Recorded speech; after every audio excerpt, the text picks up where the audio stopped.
What are your thoughts about what will be contrasted before the American people? I mean, you and I have had a lot of these conversations on and off TV. I think it's important that we sort of show how we grapple with them. I mean, I said this to someone today, I've spent 9 years sort of orienting myself, especially after the Dominion trial, and we saw the inner workings of Fox News. What they were doing was obviously operating as an arm of the Trump candidacy. So if they showed Trump, I didn't think we should. And I've had strong views about platforming him. But now that they shut him down, the minute he starts talking about wind and gas and whatever else he's blurting out, I wonder if we should be showing people that. I mean, what are your thoughts about the most basic coverage decisions we make over the next 60 days? I think it's hard. I do think it's hard. I think Fox has been cutting him off because he's gotten really boring. I think they've been he loses his crowd about 60 minutes in. Even the most diehards start wandering away because, whatever he calls it, and frankly, allowing him to call it the weave is so silly. It's not oratory. It's a crazy town. And they start wandering away after a while because it's boring. His act is Sarah has said this, I think, very effectively. And I'm stealing a little bit of her stuff here. We all are at this point. His whole act has become very tired. Yeah. And I think Fox is cutting away because it's boring. We should not cover him when he's doing nothing but spewing lies. We should not platform that. If he wants to come on and do an interview, I think that would be one thing. If he wants to talk about policy, that would be another thing. But it is a very hard decision when a major political party has nominated this guy. There has to be coverage, but I think we have to be careful how we do it because we promote something that is not really in the country's best interest if we treat him like he's a normal candidate, because he's not. Yeah, I mean, Sarah, one of the heartening things about all of your data and research, and I too find myself quoting you again on and off TV, is that the voters see it. They see him as not having any interest in their lives. They are aware of his criminal record. The character stuff has caught up with him without ever uttering the word character. And I wonder what your thoughts are about these final 60 days. Yeah, well, look, let me make a robust case for platforming Trump. In this moment, look, he is the nominee of the Republican Party, and I think in some ways that's case alone.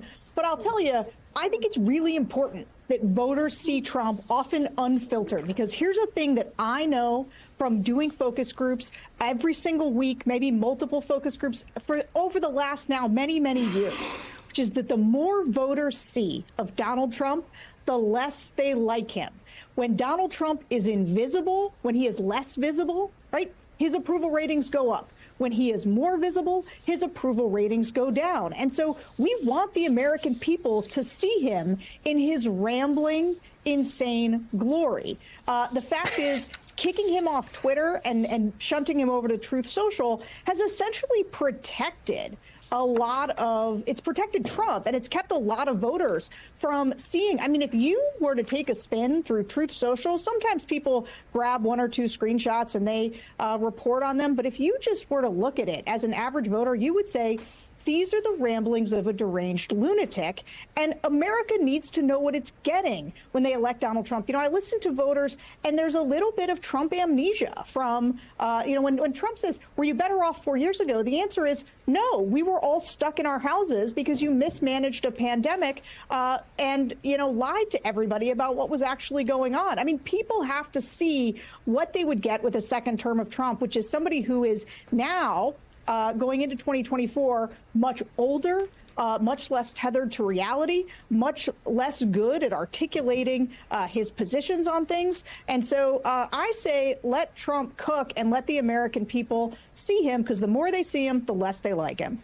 Well, Alexi, to that point, he is, here, let me do what Sarah's suggesting. Let me show you some of his greatest hits in debate moments. It's just awfully good that someone with the temperament of Donald Trump is not in charge of the law in our country. Yeah, because you'd be in jail. We need to put more money into the Social Security Trust Fund. That's part of my commitment to raise taxes on the wealthy. My Social Security payroll contribution will go up, as will Donald's, assuming he can't figure out how to get out of it. But what we want to do is to replenish the Social Security Trust Fund. Do you want to call him? What do you want to call him? Give me a name. Give me a white name. Supremacists and Who would you like me to condemn? White supremacists and right Proud Boys, stand back and stand by. To Sarah's point, Alexi, he's not gotten better at that. And I mean, we could have done that for 20 minutes. There was talking about blood coming out of Megyn Kelly's eyes in other places. There's telling the extremists to stand back and stand by, which they did, to tragic consequence on January 6th. And this may be the only debate, so all eyes will be on Donald Trump a week from tonight. Yeah, and those clips are a good example, while not comprehensive, as you mentioned, of why he and his team are insisting that the microphones should remain muted, because they know he cannot control himself on his own, and that his normal behavior is that of an erratic person who is willing to not just say something to interrupt or counteract the other person's point, but to denigrate them and to make fun of them or belittle them oftentimes. I mean, I think it's likely that we will hear some sort of sexist or racist attack against the vice president at this debate. You guys remember the NABJ conference? Trump couldn't even handle a black female reporter asking him a question about his own words without having a meltdown. I think we will see almost the exact same situation, just by way of having a strong black woman standing next to him, going toe-to-toe with him, and not showing that she's afraid of him and his so-called locker room talk. You know, Claire, someone said to me today that the most damage Harris does to Trump is ignoring him, that her answer to Dana Bash in the interview about his racist, misogynistic attacks on her, saying, same whole playbook, next question, is the thing that, and Fred Trump said the same thing. His nephew said the worst 9 days of his life were the first 9 days of Kamala Harris's candidacy, when there wasn't any room in the news cycle for any of his bizarre rantings and ravings. How do you deploy that on a debate stage? Well, first of all, she's got to do what she does very well, and that is pivot and punch. She is I have to giggle when anybody says she needs a script. You know, if you've done courtroom prosecuting, if you've actually looked a jury in the eye and been responsible for proving a case beyond a reasonable doubt to put somebody in prison and remove their liberty in this world, then you have to think on your feet, because there's no script. You don't know what witnesses are going to say. You don't know what objections are going to be made. She knows how to think on her feet. She knows how to pivot and punch. She's going to need to use her sense of humor, so people do get this sense that while she's strong and tough, she also can be self-deprecating, and she can have joy in her heart at the same time and be easy to live with for 4 days in your living room. That's the kind of balance she has to walk. But I'm confident she can do it. And I'm confident she can get under his skin, because she can be just dismissive of him. And she knows how to do that. I've watched her do it in hearing rooms many, many, many times on committee we served together.